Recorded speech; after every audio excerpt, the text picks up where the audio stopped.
welcome to another episode of Shooting the Shit with Rachel and Neal Young. So we're talking all things real estate photography business growth, mindset, and getting it done. Here come your favorite true entrepreneurs, Rachel and Neal Young, shooting the shit. I have a ferret on the podcast. Like if we're kind of in a slump, like what kind of things do you do? Talking about a boob light. Straddling a power line. Nice photo. Ooh, I need that. I'm like red right now because I'm embarrassed. I go like this. I love it. Come in. Sure, use your podcast voice. You know, over here, I'm kidding out. Drone's like flipping to the ground. That's a great callback. Chit-chatting. Is that what you call that? Hey! Rach, who do you love? HD Photo Hub. Today's episode is brought to you by HD Photo Hub. The platform real estate photographers trust. And so do we, because Rach and I both use it on a daily basis. Check it out. All right, gang. So if you checked out last week's episode, we had Mathews Media on and they had amazing questions, and we ended up needing to split it in two because it just took so long to dive into all these great questions. So part two is more Q&A with Mathews Media. But before we dive into the continuation of that, we want to talk to you guys about a serious incident that's going on right now in California that I'm sure you're aware of. On January 7th, a series of wildfires started in Los Angeles County, and they have spread throughout the region. The Palisades Fire, Eaton Fire, Hearst Fire, and Woolley Fire all continue to spread as the area experiences extreme high winds. So this is like the worst case scenario. I just popped on Instagram. It's awful. I just popped on Instagram and it was like Hollywood Hills, a mile and a half from Hollywood Hills is on fire right now. I'm like, oh my gosh. It's like in the heart. I mean, there's so many people that live there. Just it's blocks terrible. And blocks of like buildings and houses, and it's like it's devastation. So we wanted to make sure if you weren't aware of this that you did know, and that we offered up that there is a way to donate to help out, because I was just watching a video of somebody just driving down the road, and the amount of devastation is just like it's just unheard of, and they're just gonna need help. So you can donate to the California Wildfire and Disaster Relief today. We have the link in the information down below, the CFF basically. If you're impatient, just Google it. But so definitely recommend that. Yeah, and the funds go directly to support victims of the wildfires. So it's to help them out. So yeah, donate if you can. Even $5-10 helps. I mean, if all of us donated $10, that would add up really fast. So links in our bio to donate there. We'll be praying for California. Cool. Well, without further ado, let's dive into Q&A with Mathews Media. Yes, sounds great. So this is going to be a long one, a good one, and a long one. So you guys enjoy the episode. What keeps agents and brokers loyal over the long term? Personal relationships with them. Yeah, buy them Christmas gifts. Reach out and say hi. You guys are doing a great job, honestly. It's if they can hire anyone to do what you're doing. Like I'm not trying to be rude, but there are 100 companies in our areas. Maybe not 100, but there's a lot of options to get very similar work to what you do. So what would make them really want to stay with you? You know, is it ease of use? Is it the fact that you're human and they like who you are? You know, is it that you're the cheapest in town? Is it that you're the absolute best in town? Like, what is making you different than your competition? And whatever that is, like, add rocket fuel to that with your customer service. Yeah. By doing the extra added little touches, like, you know, calling them once a quarter and checking in and being like, hey, do you want to grab coffee? I have this new idea for marketing. I think you might want to hear about it, you know, and talk about. Just stay in touch and keep it personal. Yeah, that's totally. When we started, I knew that I was pretty intimidated because I'm like, I can't shoot photography as good as some of these people. Like I enjoyed the drone part, but really hadn't done a deep dive into photography. But at the end of the day, we thought, let's just run a really good business, you know, give them a good customer service experience, be consistent. And even to this day, I'll go through, you know, Zillow or Realtor, and I'm like, oh man, that's a really nice shot that one of my competitors did. Or, you know, I'm always trying to be a little bit better, but I think that you kind of pick your skill set. And for us, it really is, we're a great team, and they can get what they need from her, and then get what they need from me, and we just continue to embrace that. So Yeah. Well, I think there's a lot to actually learn from our clients in this realm. Think about it. There's thousands and thousands, even way more than media creators, of realtors, right? hmm And why does somebody stick with that realtor, right? They did a good job that first time, and then they kept the relationship. What the big thing that realtors do is they are really good at staying in contact.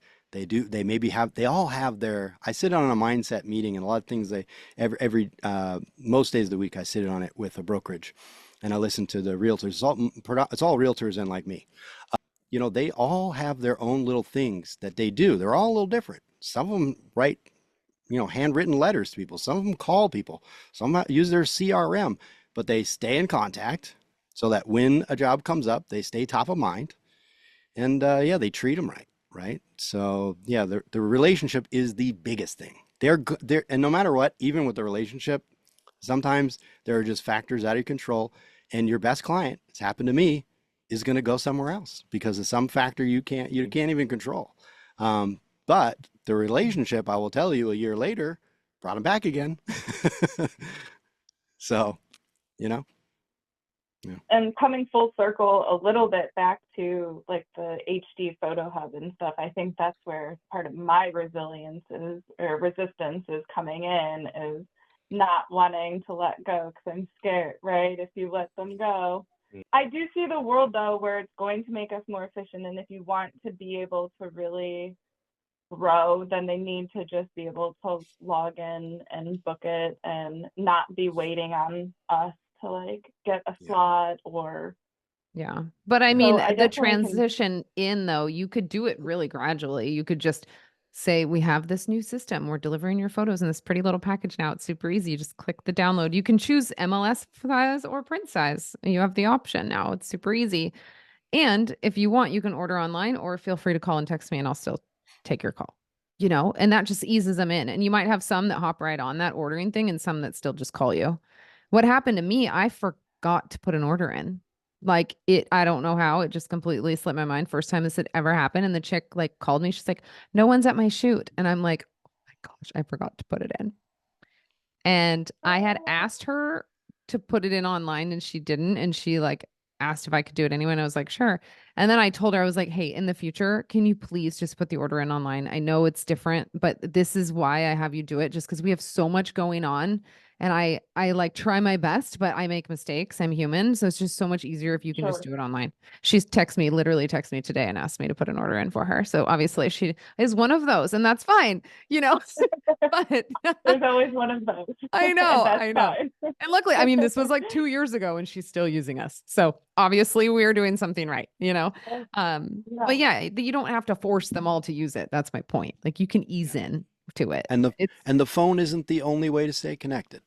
You're staying connected with your social media presence. If you're doing like what Rachel's doing, she does a lot of like helping them with tutorials online, and you can connect with so many people all at once that way. You can still do your outreach phone calls or outreach texts and emails and things like that, and be as personal as you want with those. But you can also, I think you can gain a lot of flexibility and the ability to grow faster with some of these tools, especially once you get to your team of 3 working full time or more than that eventually, And I do like the idea of the photos being behind the paywall. I didn't used to like it at first, but now that we have payroll responsibilities and we have employees that count on getting a paycheck every week, it's no longer like, all right, we're fine, but now it's like, all right, hey, where's really that payment, by the way? Yeah.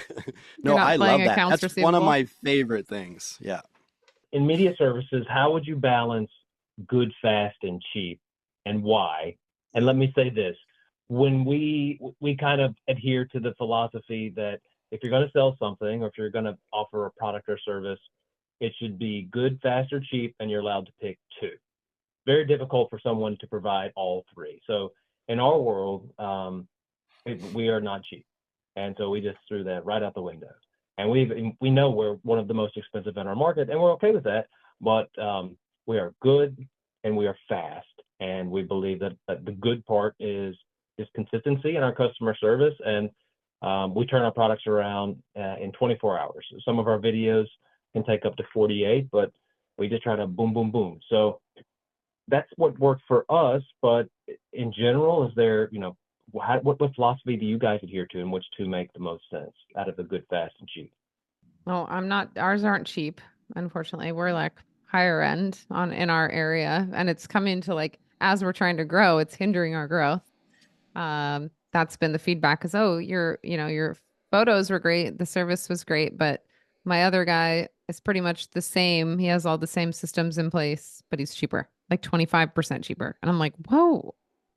And he was like, well, do you use editors from overseas? And do you use a virtual assistant? I'm like, yes, I use They're all of offering them. you ways to cut your I'm costs. like, and then I looked at the other guy and he charges for everything, up charges for property lines, up charges for grass, up charges. And I'm like, oh, we're all inclusive. All that's included. So you're actually paying the same. Right. It's just the way it's framed, and the way they see it.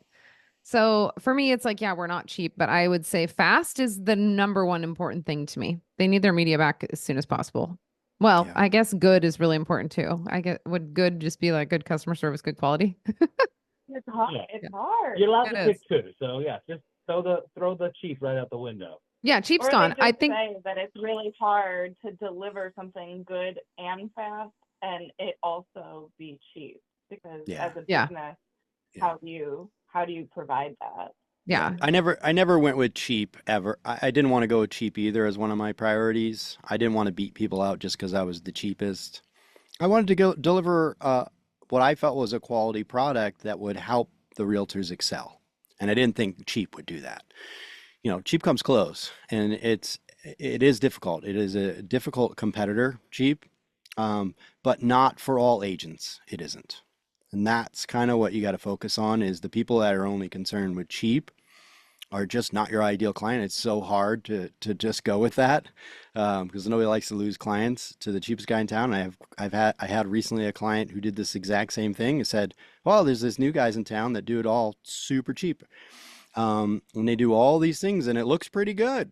Can you match that price? And I said, I don't know how they possibly do that. And no, I unfortunately cannot. But what I learned from that is that while it sounded like they delivered the same product, they did not. And what I'm working on right now for my new services for 2025 is it wasn't as obvious. While like Rachel said, oh, they upcharge for that, they upcharge for that. Kind of the same thing when these guys mentioned all the stuff they did. A lot of it is just stuff that I do by default. I just never mentioned I did it. Right? Like they don't know that I, remove some junk from the grass, or that I do these kinds of things, or that I offer marketing assets and stuff like this, or that I can do a virtual twilight or whatever. A lot of them just don't know because they only pay attention to what they know. And so my new package, I'm breaking it down in my new packages, the list of all these things, because as we was like, oh, they do virtual twilight, they do a video, they do this and they do that, and it's all for this like $300. And I'm like, what? But after I realized the video that they included is just a slideshow video. It's automatically generated. Yeah. But this client didn't understand that. They didn't even understand the difference, right? They just saw free video. Yeah, they included, all this stuff that really didn't amount to much, but when it listed out, it sounded like they were getting an amazing package. They could have got the same package with me. They just didn't understand. So I would say that's a big part too, is education. And I never had packages before, but that's a big reason why I decided, okay, I'm working on the packages, is to make sure that up front they see all that stuff for a reasonable price. Now I'm still going to be more expensive than them, but if I could show that to this client who's already been working with me for 2 years and it's a $50 difference, I don't think they're going to care. Or it's a $100 difference, they're probably not going to care. But if they do, then I need to find more clients who don't only care about the dollar, because they're just not the best. They're just not the best fit. Some clients have never harped over that price at all. They've never cared. They're making money, and they just charge me whatever you want. They respect the media. They're like, they literally say like, you helped me sell that house, is their perspective, right? So we want more of those clients. For sure. Definitely want more of those clients. Those are the best. Rach, how are you combating some of the price sensitive people in your market? Or is it just, hey, it is what it is? Do you like, for example, Neal said he had a longtime client come to him. We don't get many people come to us and try to change the price, but we do get, as we get approached for new customers, it's like, oh, that's our average price is, let's just say $300 for photos. And it's like, well, 250 or 225. And we just are not quick to discount, but I will try to pay. Like Neal said, these are the services. So how are you combating that in your market? I mean, we offer $50 off to new clients. So we'll, if they're like, oh, it's a little bit more expensive, we'll be like, oh, we'll give you, new clients get $50 off. I'm like, oh, great, thanks. I did have one team that I worked with for years, and they ended up leaving because, one, because the inconsistency with the team, which was silly stuff. Honestly, it was a little nitpicky in my opinion, but, and then two, the pricing. They didn't need the they didn't need the full works, and they didn't need the unlimited photos. They just wanted the 20 photo package that this other big box company in the area could deliver. And they were paying a lot less for it. And so I had a conversation with them at an event, and I was like, hey, I'd love to have you guys back on full time. And they were like, honestly, like we're using a different company because we don't need the full works, and the photo package that you offer is just so much more expensive than what we need. It's like a small townhome. We just need 15 photos sometimes. And I was like, well, let's put together a package where it's priced per photo. So we have special pricing for them. I have a different shopping cart that I've created just for that team. And they're back. So, it's just really kind of asking the hard question, like, why aren't you using us? Like, what is it? And that's hard to ask, because you never know what you're going to get. No one wants to hear the bad, and it's awkward for them too, especially if it is something bad. But in my case, it was just, they were honest and they were great. And they said, we would love to use you on everything. We absolutely love working with you. It's just the pricing doesn't work. And I was like, well, let's make it work. Like, and my shooters, I adjusted their pay for those jobs. I said, look, this is more work for us. I'm getting paid less. You're getting paid less. Like, it's not the same pay across the board for every client. So we all adjusted. So I guess that'd be that. We have a lot of like mobile homes, like and modular home parks, and there's a lot of agents that, I mean, they're just not going to pay $300 to sell, a little mobile, and those only take 15 photos from our side too. So I could totally see like putting special packages together for those clients specifically. Maybe not like broadcast pricing, but have that conversation. If that's a need, we can maybe create a one-off for you. Yeah. I've even toyed with the idea of having 2 tiers of editing. So have like HDR editing and then a luxury editing. So our luxury editing is what we have now. We pay a decent amount per photo. But I've have a lot of editors that can do pretty close to the same work for half the price, and then we shoot HDR. So we're in and out quicker. So if we just had a cheaper offering, and then we have our expensive offering, it could be like your basic listing or, but what is the price? Like, I just have to do research, I don't know. I just think there's something there because there's a market for people that really don't need, like you're saying, they don't need all the photos. They don't want to pay $300. Like, there is a big market for people like that. And it's the houses that are cheaper, that there's more of those than the multi-million-dollar homes, right? I'm not in luxury real estate. So that's not my niche. It's more of the middle of the road, homes. We get a few luxury, but I think that's a ticket. That's a good idea. So I was playing around with that idea with these packages too, that maybe my entry level one would compete with these guys, because that's all they do is HDR. They don't do flash ambient. They don't, I don't think they're doing any kind of hand blending stuff. So that could be a way to differentiate. You could have a super base package that's 15 photos, HDR only, and then all your next packages mention high end hand blended. So it's a good way to separate, because you don't want to degrade the value of all your other packages. You know what I mean? Right. Mm-hmm. The problem I've always seen with the 10, 15... Mobile homes only. Yeah, mobile homes. That's not a bad idea. That's our mobile home package. Yeah, what the heck? Well, maybe in your market where that's a real thing, there, maybe you do have I don't know what you call it, something,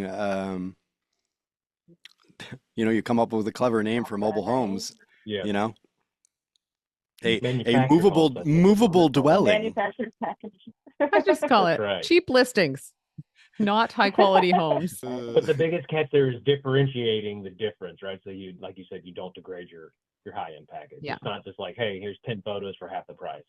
Right. Yeah, because you don't people want like, them I'll to just do all end that. up using your cheap package, right? That does you no good. Yeah. And we don't like that. We don't like that at all. Counting photos, the whole counting photos thing, I think, is really tough for the guys too, especially balancing good and good and fast. It's like they just go in and they'll get 50 photos, and then we'll decide which ones we actually want to send to editing. But we usually deliver a lot. Mm-hmm. Yeah, we do. Same too. here. Same Yeah. here. So like for us, the guys that have gone in and done the 20 photo package, it's like, you have to plan it How do you out. pick the 20? Yeah. And Yeah. sometimes I'm like, just overshoot and then have a folder that you save aside from the ones you send to because we don't cull any of the images. We just send what they shoot to the editor. So sometimes we have like 70 photos. It's ridiculous on certain shoots. And it's then whatever. It's always the same people who want the less photos. Then they'll complain about like the composition or the angles that they're like, wait, you missed this shot. And it's like, you can't win for losing. So if you have that folder, they took a couple extra shots, right? Like they took a couple extra angles because they weren't sure and they just have that folder sitting at home. Then if the agent comes back with that, you can be like, okay, we can sell you 5 more. He has these. And they'll be like, okay. So then you sell the 5 more. Yeah, that's an a option. great idea. But you're kind of doing more work. It's like the same amount of work. It's almost more work because you mentally have to think about what angles you're taking. I don't know. They're a win. You're so right. many pros you're and cons. absolutely right. Which is kind of how we came up with the pricing and how we did it. Because we're like, we don't want to measure square footage, like the 5 to 10 cents. We don't want to count aerials. Everything's up to 2,500 square feet. It's all inclusive. Okay. Interesting. It makes more sense for our market. Yeah. Yeah. Well, actually, we're going to have another couple of guests on the podcast soon, and they're going to talk a little bit about the idea of packages based on home value, which I think is another interesting thing that I'd like to hear a little bit more about. That'll be interesting. Yeah, I would love to hear that episode because we've been running into that a lot. Because where our market is, if you go a little bit south of us, a 2,500 square foot home could be $10 million. Yeah, it could be a $68 million home on the beach. But it's like, we don't know how do we get paid, because $300 ain't it, and their expectations are a lot higher than a $300 photo shoot if it's a $10 million listing. So how do you decide? We just don't. Yeah, it's not even our market. We just say no. We just won't shoot those houses right now. Yeah, like, I think it's interesting. Thank you so much, but yeah, totally. Yeah. I think if they know they're making more money, they're also willing to pay more, I think, so I think it's an interesting concept. You think that. You think that. Well, there's more pressure too by the seller to get good photos and to get the media that, is representative of. Yeah, I don't think they want a 10 photo package for that. You know what I mean? But they also don't want 150 photos either, right? It's like they want Interesting. perfectly pulled 50 images, and you have to decide. So I will be curious about that episode. Let us know when that one comes out for sure. Is there a limit on you guys' MLSs for photos? 100. Seriously? That's not helpful. Yeah. Are you kidding? We have 40. They just bumped ours. One bumped ours. Is 75 and one is 100. But I think the other one's going up to 100 this year. Wow. So, yeah, we were 40 and they bumped us to 60 now. We were 25 and they bumped us to 40 just a few years ago. I can't believe 25. That's I know. Those would be so nice, because you just give them, the most you'll end up shooting then is maybe like 50 photos, because you can only put, 25, but we don't get that excuse. Do you guys get any requests for 100 photos? Oh God. Ever? No. Okay. Just on average, we're including property lines and the red arrow showing the home and the aerial and a sign shot for like 40-ish, 35, 45. And then when you get into, I shot a 3,800 square foot home today, had a pool and all the goodies, but I mean, I struggled to break 70 photos. I mean, you Mm. can only. Well, there was a home we went into the other day, and it's like, do you really need to shoot 12 bathrooms? The guy called me. He's like, oh, it's 15 rooms and 16 bathrooms. I said, well, do you want me to shoot all 16 bathrooms? And he said, no, I guess we don't need to, right? So it's like, you're still just going to shoot the main bedroom, a whole bunch of kitchen, living room, and outside. So we don't have people that request that. The most we've ever done, I think, was 140. That was on that 11,000 square foot. Oh. They called us out for 4,000. Yeah, it's a 4,000 square foot home, and then we shot the whole property. It was over 11,000 square feet. Yeah. Dang. Dang. So the listeners know, you had a post where you're like, when your 4,000 square foot listing turns into 11,000 square feet or whatever, something like that, right? And we did. Oh, Lord. Yeah. And I had that same scenario. It was a new client. The guy called me up. He told me the square footage. I repeated it back to him. I think he was trying to get away with something, honestly. And I told him the price, and he was like, all right. Figure it out. Yeah. And it was like, yeah, no, it was supposed to be, I forget what it was, like 15. I forget how the discrepancy went, but it was off by a 0, and I pulled up to the house and I'm like, there's no way this thing's 1,500 square looking feet. at the address, is this right? Yeah. And I'm like, so before we get started, we got to discuss this rate that you were quoted. Yeah. That ain't happening. Imagine AI. They haven't released it yet, but they will do a 3 and a 5 stop HDR blend and adjust the composition and do light declutter, and then send it all back to you for like under $1 an image, but it's still in beta. I'm like, there's no way this is going to work. Well, if it's an AI, I would expect it a whole lot less than $1. Well, but you upload your job and it turns it around in 40 minutes. That's kind of the catch. That's so cool. You literally upload the photos and they process as you do it. Yeah. So if speed is what you're looking for, yes, but good, fast, cheap. there you go. Yeah, I mean, right. if you want to get the photos back the same day, here you go, $1. I mean, that's In an emergency situation, which we've been in, we found ourselves in a couple times where like we forgot to upload the photos to the editor, or we uploaded the wrong folder or the wrong link, or like they just told us, hey, it's a holiday, we're not working. like, I'm going to sleep. Y'all have a good day. And we're like, no. It's only a matter of time, guys. If you can train an editor and you can tell an editor what you do and don't like, you can do the same thing with AI. It's just a matter of time of it getting the big enough knowledge base and getting accurate enough. It's coming. It's happening. It's well, happening. one thing I learned at PMRE is the AI editing where you it's like 7 cents an image or something. The AI can't determine what a window is, like window to the inside, outside. So like my biggest thing is the window poles like those photos are fine, they look decent, but the window poles look terrible. And so as soon as they can master, and those are the difference between right. So I'm like, window poles are where you make your money. Exactly. I mean, that's a night and day against an editor, or somebody will look at it and be like, that's not clean. Right. Right. Yeah, exactly. Yeah. And my clients would notice. They'd be like, so yeah, for me, I'm like 7 cents an image, maybe, but it's not good. I mean, as soon as that gets mastered though, our poor editors are going to be out of a job because it's no brainer. Yeah. It's coming. And if anything, their job's going to change to just be the control, watching it and making where the little hiccups are, getting them fixed or touching those ones up. But like 80% of the work's going to be done. Yeah. Somebody has to watch the robots. Right. Who's going to tend to the robots? We can't just let them do their own thing. They'll run wild. Get out of control. Those robots are always trying to get away with something. We'll start catching their reflections in the windows. Right? Robot, I could see you. No, that would never happen. Come on. Robot, I can see you. Never. I know we touched on AI, but our question was like, what's the number one tip for leveraging AI in a business? So we've had all these different things, we've ChatGPT, and we've talked about window pulls, but I mean, what's the number one tip for leveraging AI in a business like ours? Neal, do you use ChatGPT, and if so, do you use the paid version? Right. No, I use Claude, which is a very similar tool. And I just started using Claude and I like it and it works well for me.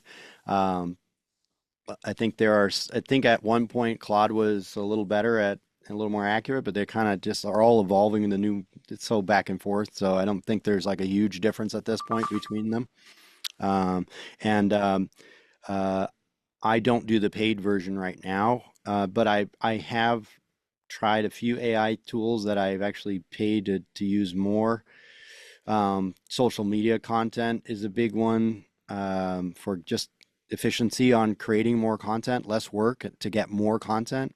And the big thing from going to PMRE that I listened to was somebody said they were talking about realtors, how realtors would stand out on social media is basically just by drowning their competition with more content, and basically whoever's the most visible wins. And I think it's the same for us. That the more you can be consistent and the more you can put out content, the more you're going to be noticed.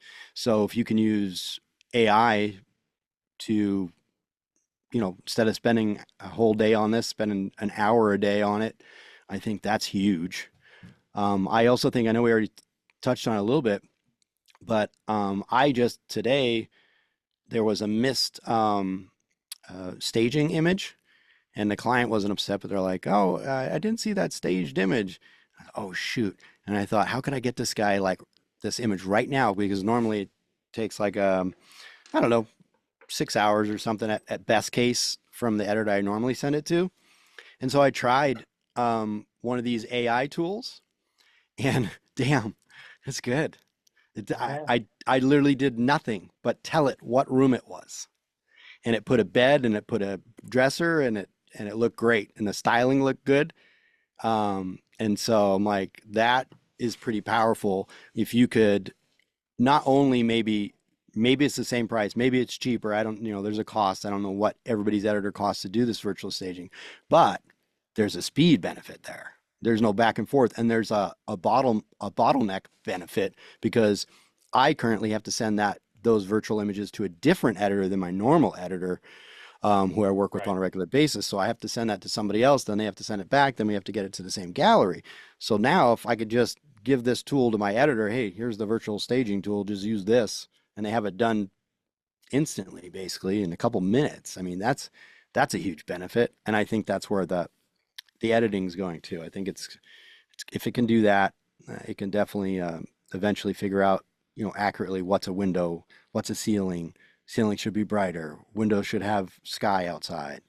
It can already auto detect for like some of these tools that do the sunset, the sky conversions. So it already can detect where the skyline is. So that's just a matter of time. Yeah. Yeah, that was in Adobe and Lightroom in the last year or so, and it was like, this is so cool. And then now look what. So you're totally right. I'm most excited about being able to quickly enhance the images, even if it's still send them to an editor, but just the ability to like declutter, turn it into a twilight, real quickly stage.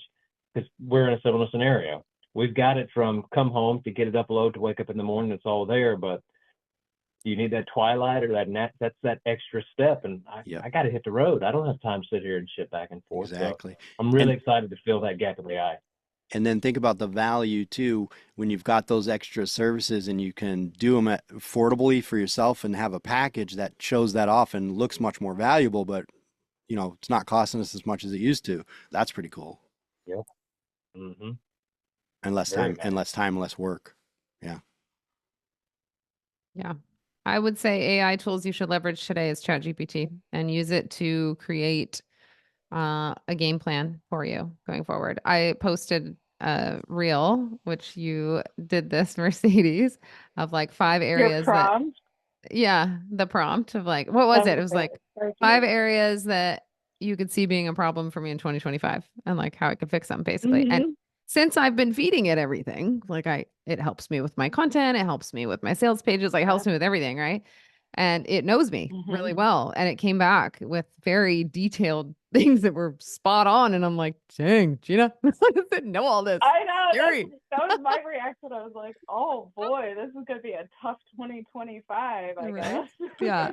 But really good to have that awareness, right? So like, we don't just use it to help us write our copyright or stuff, which it does that in a flash now for me. and it knows my voice and it's amazing. And yes, I do the paid version, which I'm going to learn how to use that more here soon, as soon as I take Brian Berkowitz's class that I bought but haven't gone through yet. But anyways, yeah, I think it has a lot more implications that we just haven't explored yet.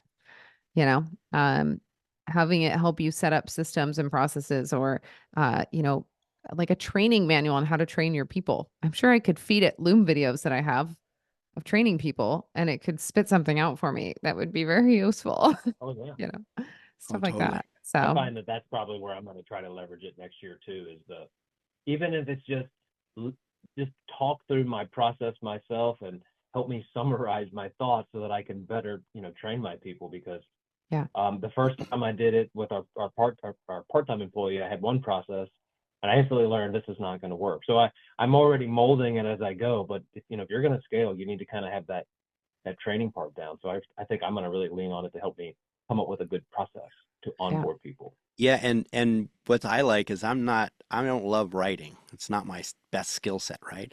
So what you can do with like All Right is you can sit down and just record a video, you talking through your process, how you would walk in the house, what you would do, what are the steps, and then use All Right to convert that into text. And now you've got a course and you got a video to go with it. yeah, and Neil's talking about allright.ai, which is a software where you can upload a video and it turns it into the blog, the one I was talking about earlier. Yeah, so basically turn That's that a cool into one. text. Yeah. That's And then great. you might just send it, put it in Chat GPT too, and tell it to, break this up into, 10 categories, whatever, something. So it's, yeah. And that's, just take way less time. I also use the Claude and stuff. Sometimes I'm getting stuck just on wording, like coming up with a reel. The other day I was trying to figure out, I was doing a reel. I was like, this isn't quite working right. And I just asked Claude, like, how do I say this more, succinctly or whatever? And then it popped out a couple things that gave me like 3 more ideas for reels. And I was like, oh, shoot, why didn't I do this 10 minutes ago? Thanks. Yeah, I Thanks, used Claude. right. Hey, Claude, I talk to him like a buddy. It's very important that you be very nice to AI. So when they take over, so I'm always like, I say oh wait, please and thank you to my chat GPT. yeah, like before I swipe out, I'm like, oh shoot, thank you, Claude. Remember, I'm the nice one. Say thank you leaving the grocery store too. Like, the computer system, and it's like, have a nice day. I'm like, you as well. Look around, people think I'm crazy. Oh my God. Listen, I'm gonna be the last one standing. All right. They're gonna remember it's facial He's gonna recognition. be the one teaching the robots. Yeah. He's one of the good ones. Neil, sorry, I have to interrupt real quick. I have one thing to talk to you about. Rachel. I know. Okay. Have you had a client call you late at night trying to figure out how to get their video posted onto Instagram? They're like, I can't figure out how to get the video on Instagram. Can you help me? And I'm like, oh my gosh, you have to download it and email it to yourself, put it in a Dropbox folder or Google Drive. And they're like, I don't know how to do that. And I'm like, pull my hair out. Okay, we have a solution for you. HD Photo Hub came out with an app where your clients will download the app in the Apple Store or the Google Play Store. It's free for them to download, and they can access all of their media from this app and download it straight onto their phone. All the photos, they can place orders online from the app. You're literally in their pocket, and it makes it so easy for them. And it's white labeled with your info. So it looks really cool that you have your own app. How cool is that? So, and what else is sick about this is because you're listening to Shooting the Shit, if you set up a configuration call with HD Photo Hub and mention Shooting the Shit that you heard about it from us, you're going to get a crazy discount, 33% discount, 1,000 credits for the app, which is a smoking deal. It's normally 1,500 credits, you guys. Yeah. That's crazy. That's such a good deal. Take pretty advantage. Get the app today. And that's a one-time fee and you're done. You're going to look slick too for all your clients. You got your own white labeled app. Who is this guy? Right? You have an app? That is absolutely fabulous. No pun intended. Cheers to that. Okay, back to the show. How can we differentiate Mathews Media from our competitors in a crowded market? We strive on the customer service, but if we want to do something secondary to that, how could we stand out in a crowded market? I would say, what else are you offering them besides just your basic media services? Are you on site? Maybe Mercedes comes and creates reels with the agents. So you have a special offering that no one else is doing, right? Like I've been toying with this idea myself because I'm like, this would be fun. Just come and make like stupid voiceover reel where they need someone to hold the camera. Doesn't have to be fancy. You could do it on their cell phone for them. Edit it in CapCut and text it over to them in a couple hours, but it's content. Or are you doing lifestyle and branding photos too? Is that an added service that you guys can offer?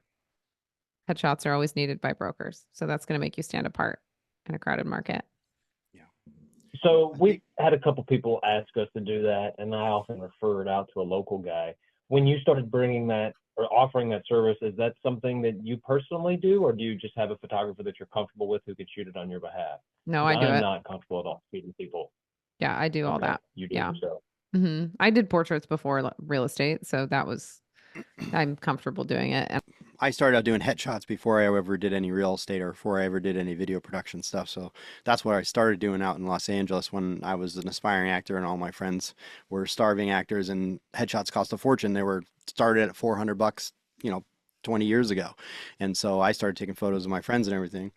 So yeah, headshots is a good offering. It's another way to get into offices and make connections and upsell things. You can offer them on site as an upcharge. You can show up to a brokerage and do mini sessions. So it's a nice thing and it helps us out in the winter a lot.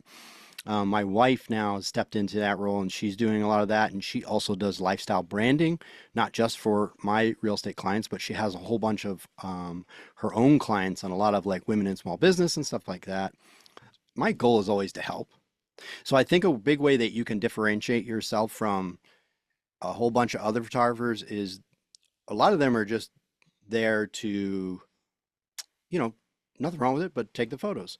But if you can go one step further and kind of always be considering what is going to help these agents be the most successful, and if you show an interest in that, you're building a relationship beyond here, I gave you the best photos I could take. So one of the little things that I do is I like to try and get a simple post with my agents, a little BTS, a little story together. And a lot of them that are up for that, like they're like, oh, we got to get our social thing, right? So it's just a little thing, but they enjoy it. We have fun with it. And it's an added value. It's not something I charge for. It's just like, let's make sure we all know we should be posting to social media. They know they should be posting to social media. If we just do a story and I even post it or they post it, we tag each other in it. We've all done a little bit of our homework, and it's one more thing that makes it more of an experience than just the guy who shows up and picture. You know what I mean? And so I'm trying to come up with some offerings along those lines that are really like the new package. I'm going to talk to them and introduce them about the new packages, that the goal behind these packages is to help them excel, not only at selling the house, but at getting more listings, giving them the tools they need. Themselves in addition to the house. Yeah, giving them the tools to not only sell a house, but to look great for their clients and to make their clients appreciate the effort that they did even more and just dazzle them so that those people will get them more clients. If I can help my clients get more clients, I'm more valuable than a guy who just takes photos. That's right. And you're creating future business.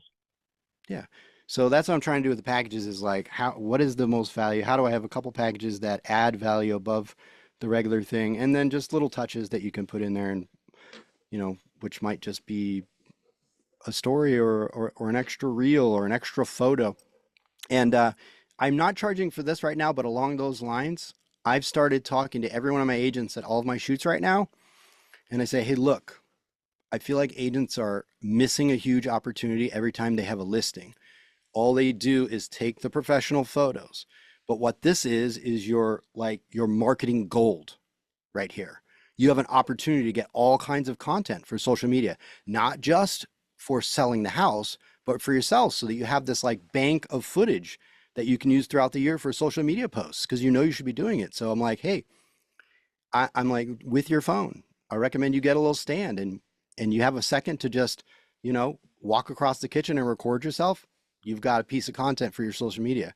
Now, do something in the yard. Just, you don't have to talk or anything. Put those in a folder on Google Drive and have them there. And let's keep each other accountable and make sure that we get a couple of those pieces of content for you.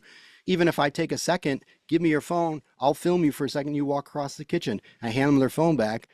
And that's just like above and beyond. It literally took me 2 seconds, but they're like, oh yeah, I should be doing this. Right. Yeah, and that's, I've tried to show them too. I've gone like, here, just do this. Like, move in and do a little shot of this plant right here, and just push in and pull back. And they're like, what if you just did it? And I'm like, all right, give me your phone. And I just do a couple of them real quick. There you go. I used to get worried that like if we showed them and like they get the little DJI Osmo that they won't need us for reels. And then I saw somebody put one together and I said, oh, we're fine. I tell them, I'm like, this is how I do it. Go get this tool. You can do it too. I'm like, it's super easy. And they're like, you just do it. But I'm always encouraging people, get active. I mean, it doesn't have to be good, just be consistent. Yeah, and that can be and for those that don't even want anything to do with it, there's always going to be somebody who just like, oh, just do it for me, right? So you can also, I potentially thought about an add-on or a kit that also has, we capture, 3-5 seconds B-roll of you literally on your own phone so that you have content that you can use to post. Or if you have a social media creator who does this stuff, they have stuff to pull from. That's great advice. I'd agree with that. That is good advice. Thank you. Mm-hmm. Added value. Yeah. So our next question we're going back towards growth. Like I found last year, we spent not a lot of time, but we did spend time like putting out fires as they arose. And, if you want to grow, you need to figure out like, what are these bottlenecks going to be? So how can we identify bottlenecks and fix them in our business instead of just constantly putting out fires as they arise? Like, where do you know to put your energy into working in the business versus on the business? I think having systems and processes set up is your first step that you guys need to do. Just because I feel like your biggest downfall is your lack of time right now. I mean, you've already hired 2 shooters, which is fantastic, right? But like for me, it was like, okay, I want more time. I don't want to shoot all the time. I want to be able to go on vacation. I want it to run on its own. That was my goal, is to have my business run on its own. And it does, but it took a lot of training people and getting them in place to where I could step away and have more time to do more stuff. So like, what is your guys' number one bottleneck right now, do you think?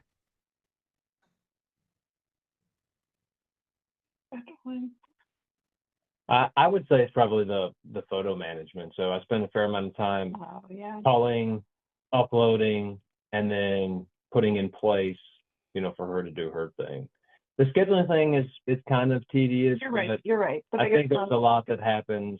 Pulling the images. Yeah, it's like what happens when we, at the end of the day, moving the media around, getting all that crap to Dropbox and syncing and linking.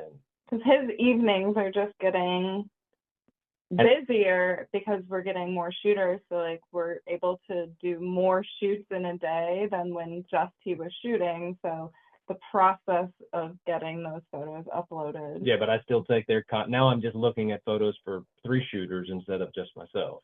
Okay, let me ask you a question. Why are you looking at their photos?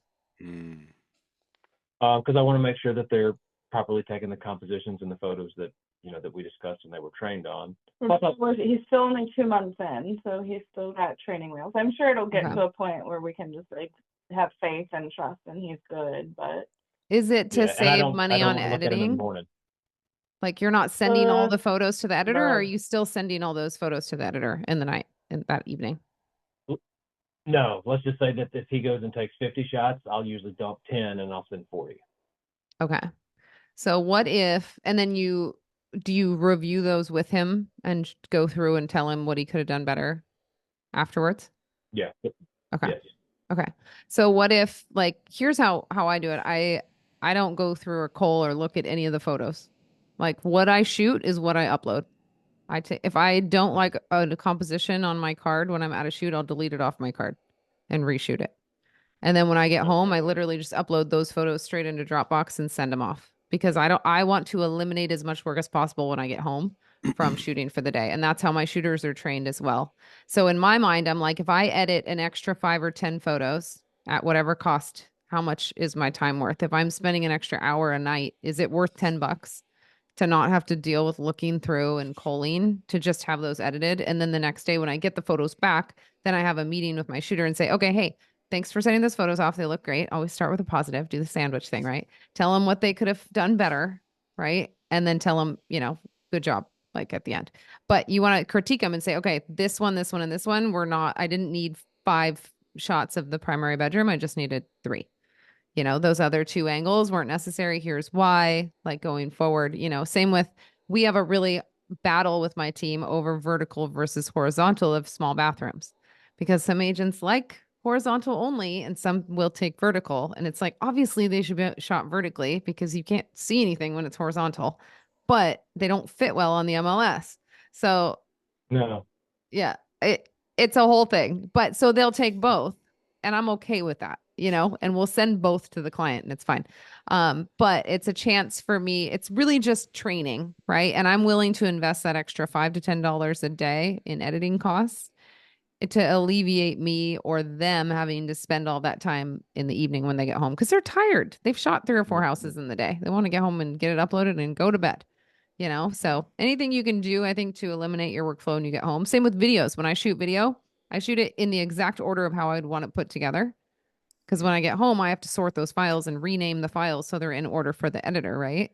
And so for me, I'm like shooting it as close as I can to perfect. And then I'll go through and look through all the photos or video clips, and I'll delete the ones that I don't like on site. And then I'll reshoot at the very end. I reshoot any of them that I didn't like or that I want to redo. And I have that flow in my head. I know which ones I need to reorder. So when I get home, it's super easy to upload and send off. I try to do this. There's like either a gut or like a little guy in the back of my head going, this is a little annoying. This is a little annoying. Start paying attention to that voice whenever something is not your favorite thing or taking up more time than you'd like. Pay attention to that, write that down and go, this is something that needs to be improved on. And then you're going to just like prioritize, right? So in that specific example, you're culling images and it's taking too much time.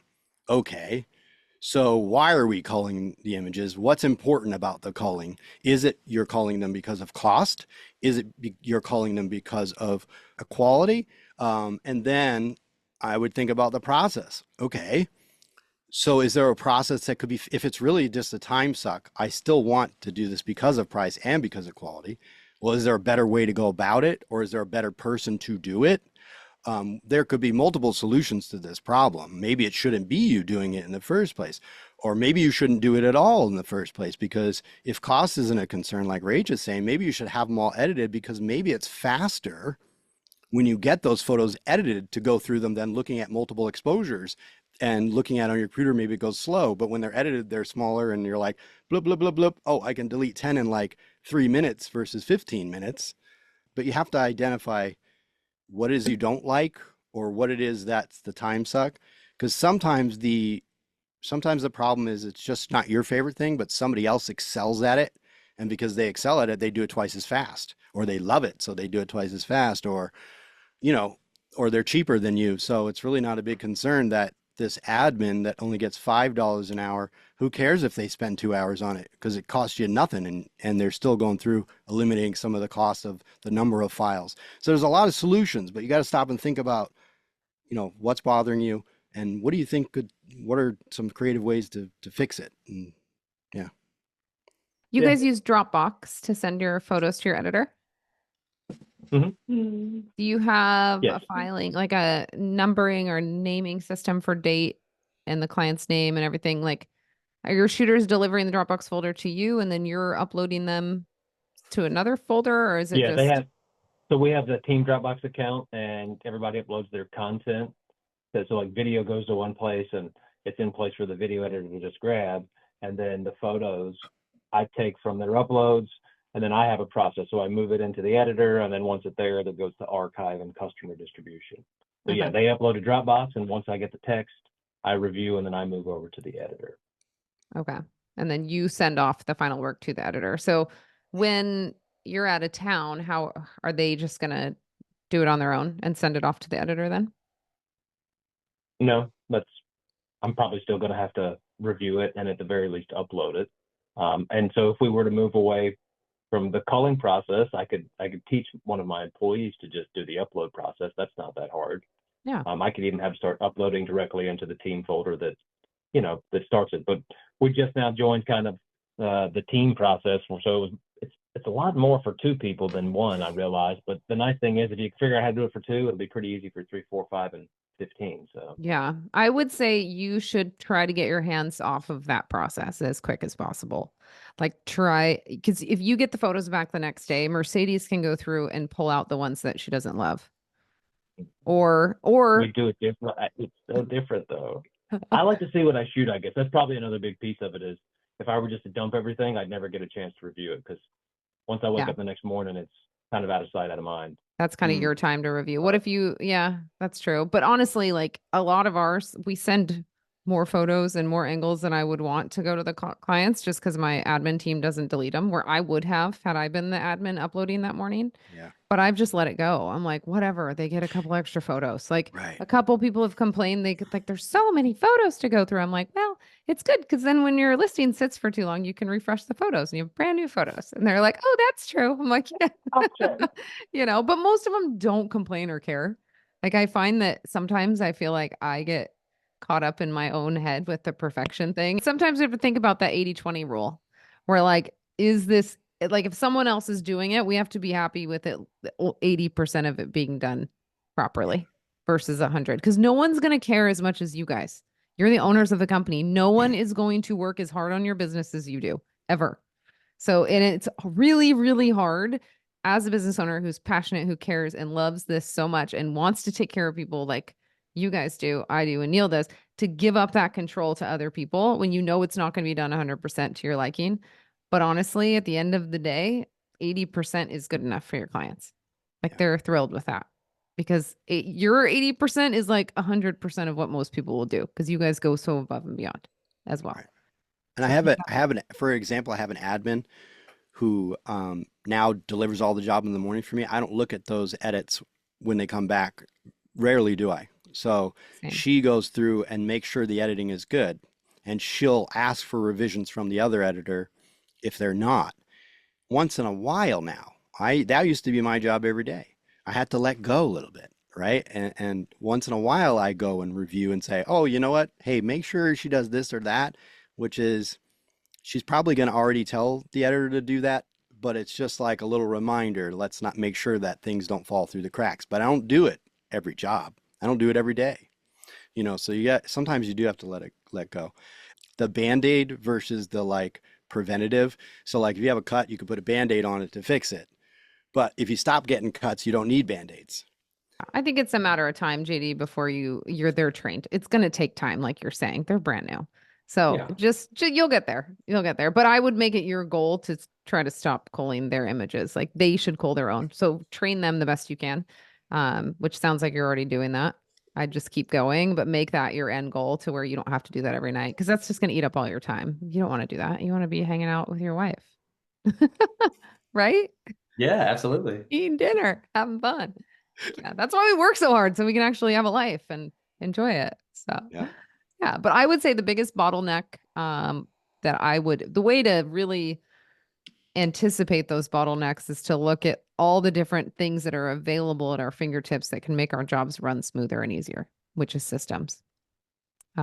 Implementing a system like HD Photo Hub that's going to take care of your invoicing. Like that's just done for you, right? Getting the video editor, the photo editor that you trust and you like. And if there's a problem, address it before it's a huge problem. If you see one red flag, don't wait for it to turn into a big red flag, like address it right away.